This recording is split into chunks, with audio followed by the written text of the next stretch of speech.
What's going on, guys, and welcome back to another video. In this video, I'm going to be showing you guys how to pump on your warrior right now in phase 2 of Season of Discovery. I'm going to go through arms and fury, the talents, the runes you're going to use, consumables that you can use, and your rotations, as well as some pre-bis gear and your bis gear. So if you're looking for everything warrior and how to perform at the top level in phase 2, this is the video for you. I will add timestamps down below so that you can skip around to different sections to fit your needs. But without further ado, guys, let's dive in. So the first part of this video, I want to go over all of the consumables available to you as a DPS warrior in phase 2 of Season of Discovery. These consumables will be used by Fury and Arms warriors. That's why I'm putting this first, because these really aren't spec specific. So let's start off with elixirs.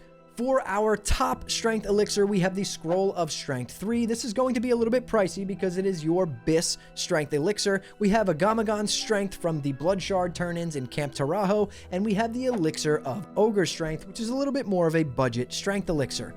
Just for the record though, guys, you cannot stack these 3 elixirs. You can only use one of them at a time. Aside from that, we have our elixir of agility, our elixir of fortitude, and our elixir of greater defense, as well as the mighty Troll's Blood potion. Moving on down to our food consumables, we have Dragon's Breath Chili, which anyone who's trying to parse knows that this is going to be your #1 sought after food to increase your DPS.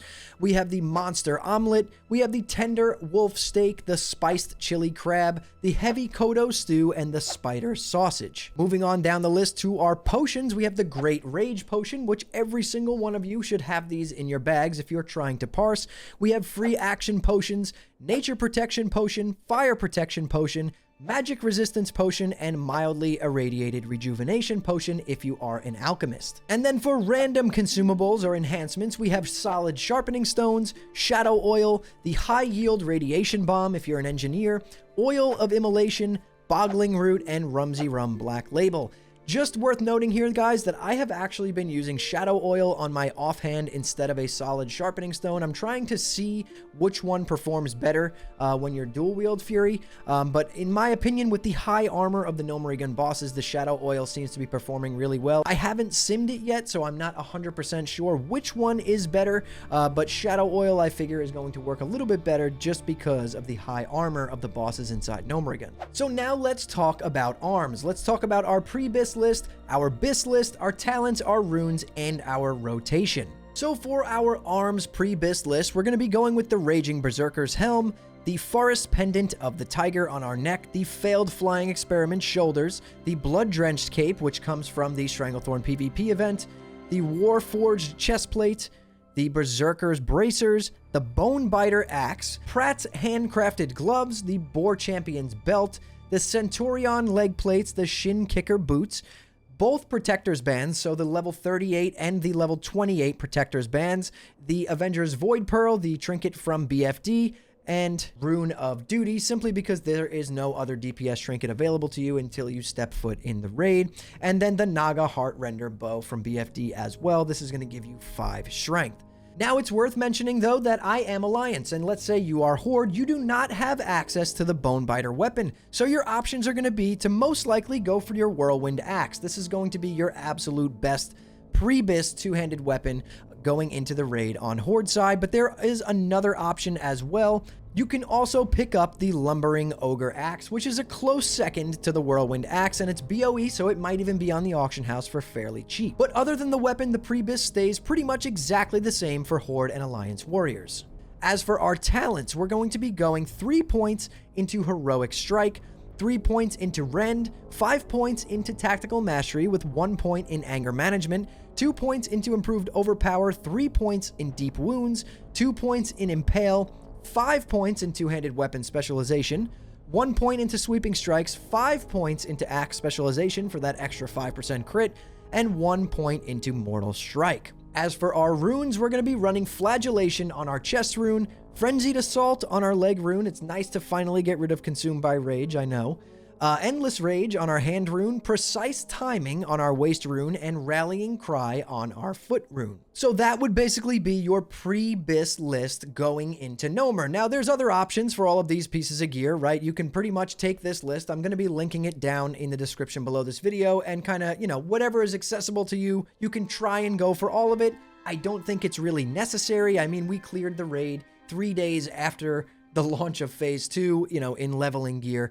So you don't really need to be pre-bis, but if you're looking to perform at the highest level possible and you want to really min-max your character, this would be your absolute best pre-bis for arms. As for our full bis set from Nomer, you will be getting the Blacksmithing Helmet, the Tempered Interference Negating Helmet, the Gnomergan's Peace Officer's Torque Necklace, the Trog Slayer's Pauldrons, the Drape of Dismantling Cape, the Insulated Chest Guard, yes, you're going for the leather tier here, the Berserk Bracers from Exalted with Warsong Gulch, Thermoplug's Rocket Cleaver from the last boss. This is the best two-hander in the game right now, so obviously this would be your bis. You want to go for the Machinist's Gloves, the Hyperconductive Gold Wrap, which is the Engineering Belt, the Insulated Leg Guards, again, the leather, you're going for that 2-piece leather set bonus to get that extra crit, the Highlander's Plate Greaves from your Arathi Basin reputation, the Protector's Band, the level 38 one from your Warsong reputation, the Hypercharged Gear of Devastation from inside the raid. This is a nice strength and agility ring. The Avenger's Void Pearl from BFD, the Gyromatic Experiment 420B Trinket off of Thermoplug, and the Monolithic Bow, which is again another BOE. So this one might be a little bit pricey because it has 6 strength and 3 agility on it. So now that you guys know the consumables that you can use, your talents and your runes and your pre-bis and your bis that you're going for as arms, let's talk about the arms rotation. So for our arms rotation, number 1 on the list is you're going to need the Stack Sunder 5 times if you don't have a priest or you have a priest that's not running Homunculi for some reason.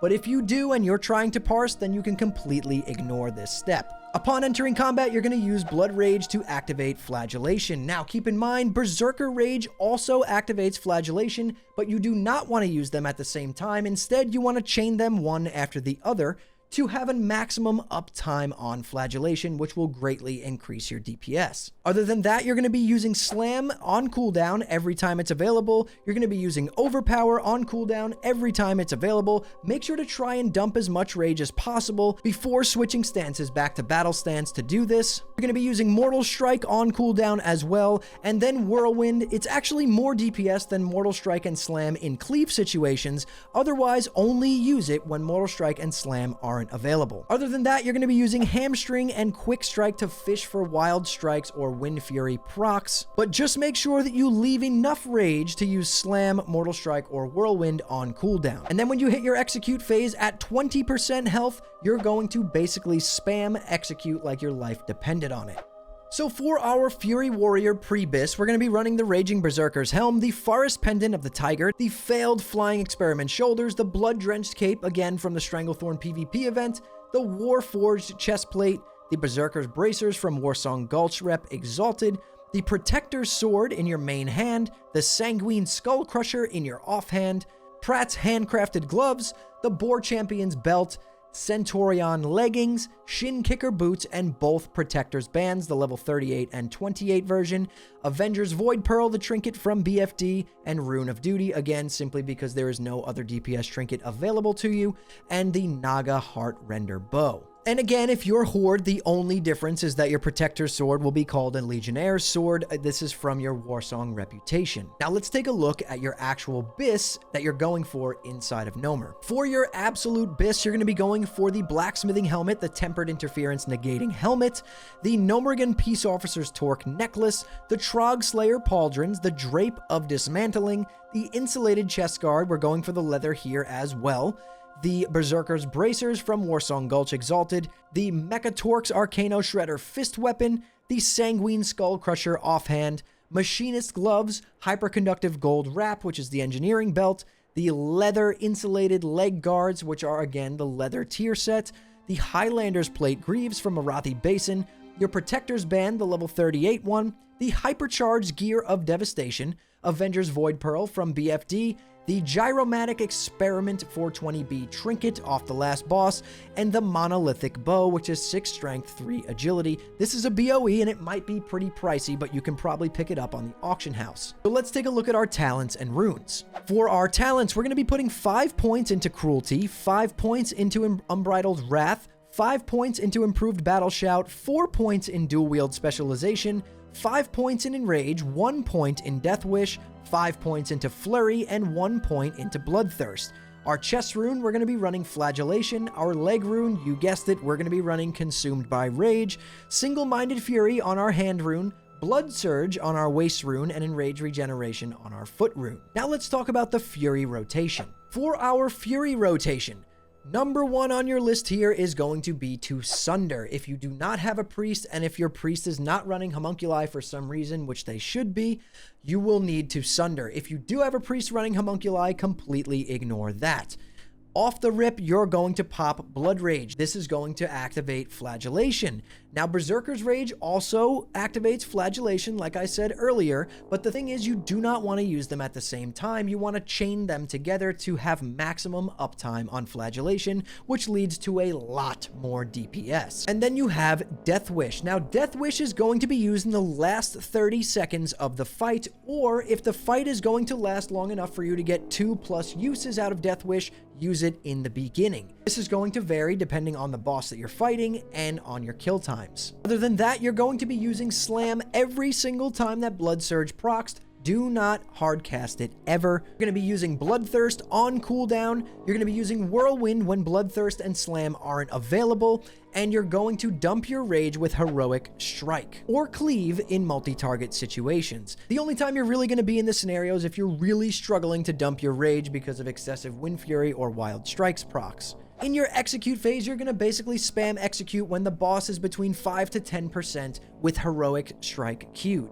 Alright guys, so that's pretty much it. I hope you enjoyed this guide. I put a lot of time into this. Shout out to the Warrior Discord Fight Club. I talked to a lot of people on there, and we've been having a really good time messing around with all this stuff. I'm playing Dual Wield Fury right now and absolutely loving it. But Arms is apparently slightly better on the targets with higher armor. So really play what you want, play what you're going to enjoy. If you want to take this information and use it to try and parse as best as you possibly can, go for it. If you enjoyed this video, hit that like button. It really does help me out with the algorithm. Subscribe to the channel and turn on post notifications so you don't miss the next time I post a video. And if you want to hang out with me live, I do stream on Twitch at twitch.tv/hammerdance. I'll drop a link to that in the description below this video. And if you want to join an awesome community Discord full of like-minded people who all enjoy geeking out over Classic WoW and Season of Discovery in general, we will welcome you with open arms. Link to the Discord in the description as well. But anyways, guys, thank you all so much for watching and listening in.